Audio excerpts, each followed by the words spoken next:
Kita lanjutkan perbincangan dengan Pak Ganjar Pranowo. Pak Ganjar sudah rapat dengan Pak LBP. Apa poin penting yang diminta oleh Pak LBP? Pertama, kurangi penularan, turunkan penularan, alias penambahan kasus positif. Yang kedua, turunkan angka kematian. Yang ketiga, naikkan angka kesembuhan. Jadi tiga ini yang sebenarnya paling penting untuk kita lakukan di Jawa Tengah dan saya kira di seluruh tempat yang sekarang mendapatkan pengawalan khusus itu. Kalau kita lihat data, angka kematian di Jawa Tengah termasuk yang paling tinggi, Pak Ganjar. Itu apa sebabnya? Saya tidak tahu ya rumusnya. Kalau kemarin sih kita sebenarnya jauh lebih bagus ya. Jauh lebih bagus, mortality rate kita lumayan kok, lebih 72. Maka kemarin sempat disebut 63, ya oke lah. Mungkin kita beda data, tapi hitungan kita sudah 72. Maka kemarin penurunannya dalam 2 minggu, Pak Luhut sendiri menyampaikan, wah ini turunnya udah bagus. Oh iya, memang kita kerjakan selama 2 minggu juga berturut-turut. Dari sejak 2 minggu lalu kita melakukan evaluasi-evaluasi itu begitu.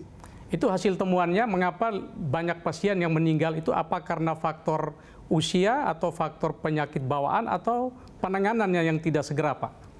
Ada banyak ya, tapi kalau kita bicara rata-rata betul dari sisi usia di atas 50 tahun. Yang kedua, dua penyakit utamanya adalah dari komorbidnya itu darah tinggi, lalu penyakit gula. Tentu ada beberapa penyakit yang lain, tapi dua ini menduduki posisi yang tinggi. Terus yang ketiga memang deteksi dini.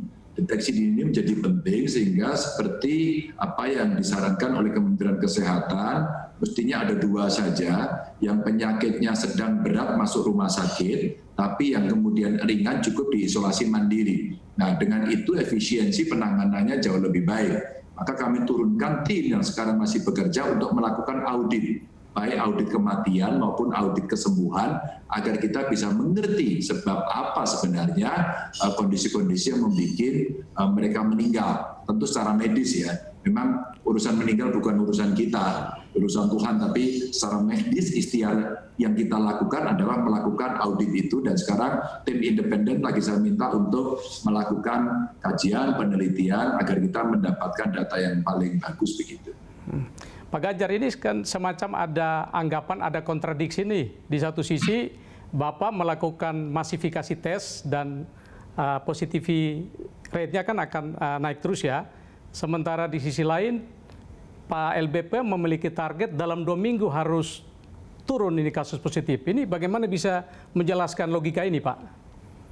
Ya, kalau bisa turun sebenarnya begini. Kalau tes itu dilakukan, terus kemudian proses penyadarannya, maka real yang ada di lapangan satu sadar, ketika dites, kalau sadar kan sehat nih, kemudian kalau dites nggak ditemukan. Kalau dites nggak ditemukan, maka berarti memang kurvanya sudah turun. Sebenarnya tesis yang ingin dibuktikan adalah itu. Jadi kita membuat tesis dari hipotesa bahwa dengan 2 minggu kita bekerja dari berbagai sektor, dengan berbagai cara, dan kemudian 3 hal tadi kita ingin turunkan, maka kemudian dari sisi pencegahannya mesti kita lakukan. Nah, kalau pencegahannya itu berhasil, maka kemudian otomatis kurvanya akan decline, akan menurun, sehingga penjelasan yang bisa diberikan seperti itu real. Dan real itu sebenarnya diharapkan bahwa betul-betul posisi kurva itu sudah mulai akan menurun dengan treatment-treatment yang diberikan dengan berbagai kebijakan itu.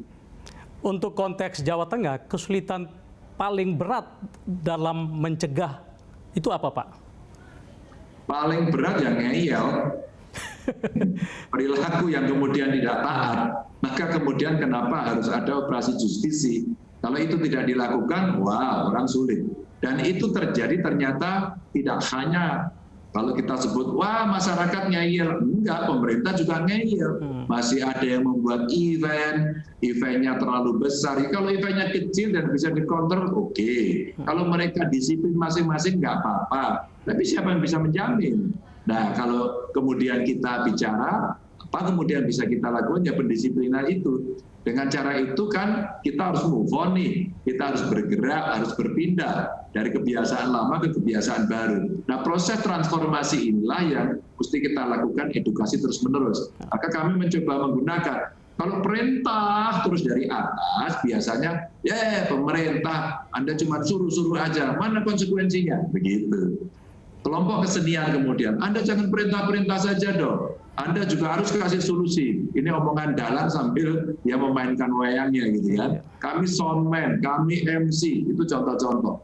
Kami juga nggak bisa belajar, ini anak-anak begitu ya, yang pelajar dan sebagainya. Nah, dengan melihat apa yang menjadi keluhan-keluhan mereka, memang hari ini kita diuji bagaimana kepemimpinan kita untuk bisa menyelesaikan persoalan mereka satu persatu. Tidak akan ada yang sempurna. Saya belum melihat contoh yang paling bagus, belum. Di seluruh dunia. Dan kami belajar. Mungkin mendekati bagus, ya. Mendekati bagus yang itu bisa kita contoh. Tapi kalau kita melihat hampir semuanya mengalami kesulitan pada soal ini. Nah inilah yang kemudian kita mencoba membalik dari kebijakan yang top down, coba sekarang kita balik dengan bottom up. Maka kita coba gerakkan komponen-komponen masyarakat melalui apa yang saya sebut sebagai Jogotongo, menjaga tetangga. Hari ini Bu, Jogotongo ini sudah dicoba di-improvement, diperbaiki dengan ada Joko Kerjo. Joko Kerjo itu menjaga tempat kerja. Nah sekarang kita dorong lagi Joko Santri, Joko Kiai, menjaga pondok pesantren. Ya. Terus kemudian saya minta Joko Sekolah, menjaga sekolahnya. Karena kita lagi uji coba di 7 sekolah. Minimal yang di dalam kewenangan saya. Meskipun ada SD SMP yang tidak di dalam kewenangan saya, juga sudah mulai diuji. Nah kalau kemudian menjaga sektoral-sektoral atau komunitas-komunitas ini bisa berjalan, maka mungkin skopnya akan jauh lebih kecil. Idealnya sebenarnya menjaga keluarga.